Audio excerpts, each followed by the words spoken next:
Alright, what is going on everybody, and welcome back to my channel. My name is Tlalollin Ramirez, and in this video we're gonna be talking about the $2 story.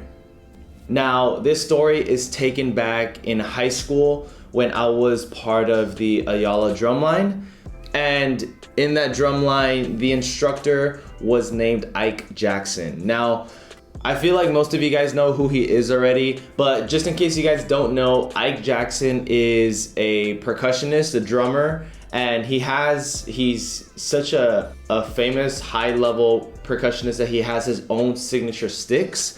The FSIJs, I think there's a snare stick and a tenor stick. But besides the point, he is worldwide known. He has a lot of respect to his name. So Ike Jackson helped create polls. He was also the caption head of Mandarins back in the day, also the Academy, Ayala High School. This guy is everywhere in the drumming community. Now, Ike Jackson was sort of an unorthodox teacher. He was really stern, like straight to the point, and wasted no time to say what he wanted to say and think what he wanted to think. Hey everybody, this is Colin. Everybody say hi to Colin. Hi, Colin. Now Colin is a little nervous because he's a freshman and he's a little scared. He's never been in a lot like this at the World Championship. So everybody, if you can tell him, it's going to be all right. Tell him it's going to be all right.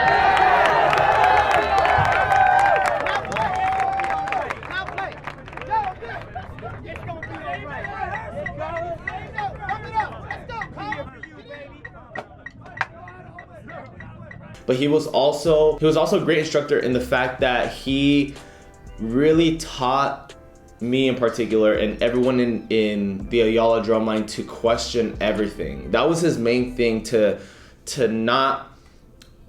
don't be fed into the things that people say that you should think. And now knowing how Ike is, he was like that all the time, inside and outside of rehearsal. He constantly questioned you. He constantly challenged to explain what you're doing and why you're doing it, and also just created an opposing argument to like everything that you did. So he really made your brain work, and he really like dropped some nuggets of thought into everybody's brain constantly, all day, every day. Now let's get into the story. So this story takes place, I think it was a 12-hour rehearsal on a Saturday one day. It was a 9 to 9 or 10 to 10, and everybody gets there early morning, 15-30 minutes before rehearsal starts. I was like really motivated to like try to start a business, be an entrepreneur, and just start working for myself in a way. And I knew Ike would help me along with that. So I think I went up to him and I asked him some crazy questions on it was either about religion or about business or about like motivating yourself, and he talked me through it. But I think my questions sparked something in him to start something else, and this is where the $2 story comes in. After Ike and I's conversation, he gets out of his car, he's walking around, and I was doing my own thing. I was getting my snare on, I was walking to the field, and then all of a sudden Ike he went around asking other people and said, go ask T and ask him how much $2 is worth to him. And he asked like 10 or 15 people, and I remember all of a sudden like my close homies, the jackasses, started asking me, hey, what does $2 mean to you? Or some random people that like I hardly ever talked to in the line would come up to me and ask me, hey, how much is $2 worth to you? And it was really like, I was kind of thrown off in the way that like, why would people ask me that, or why was Ike telling them to ask me? But I gave my honest answer. I gave the answer that I truly believed in, and that is that $2 is worth anything that I want it to be. And so, like, as cheesy as that sounds, obviously $2 monetarily can go buy you whatever out there that is worth $2, but that's the thing that Ike wanted us to challenge. He wanted us to challenge to say, the $2 that I have can be worth anything to me, and don't let society and don't let other people tell me what $2 is worth. I can go buy a candy bar or a soda out there in the convenience store for $2, but to me, $2 can be worth whatever I want it to be. It not what society says puts a price tag on what $2 is. Given my genuine answer and telling all the people who asked me what $2 meant to me is, they reported back to Ike Jackson and they said they gave him my answer and he gave no response. No response for the rest of the day. Full 8 hours comes in, nothing. Doesn't say anything. Doesn't bring it up again.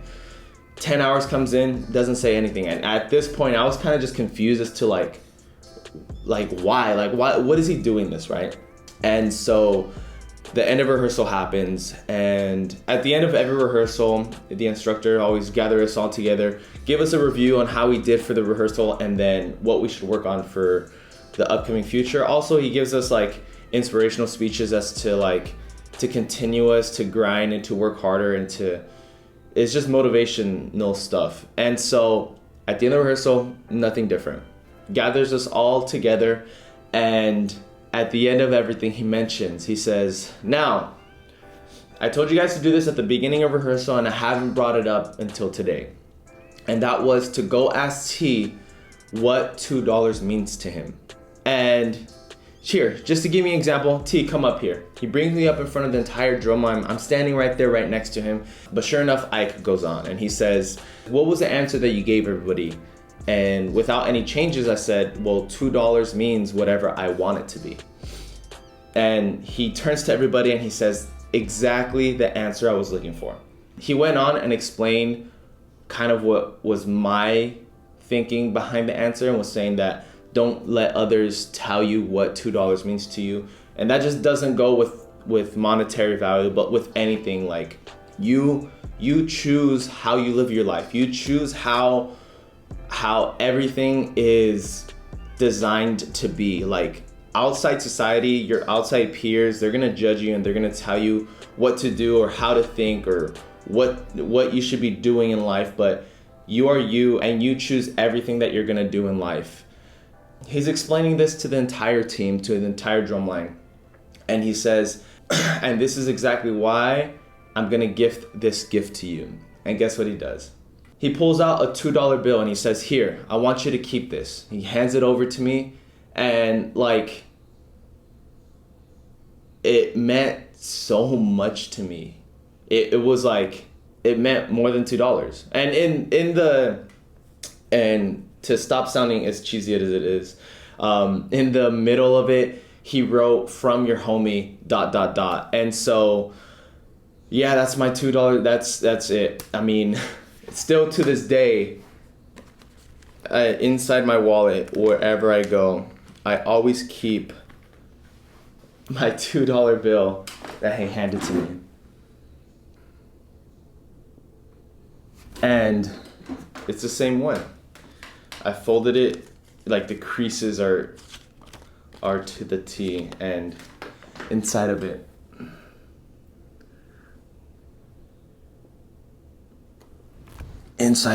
it says, from your homie. So yeah, it's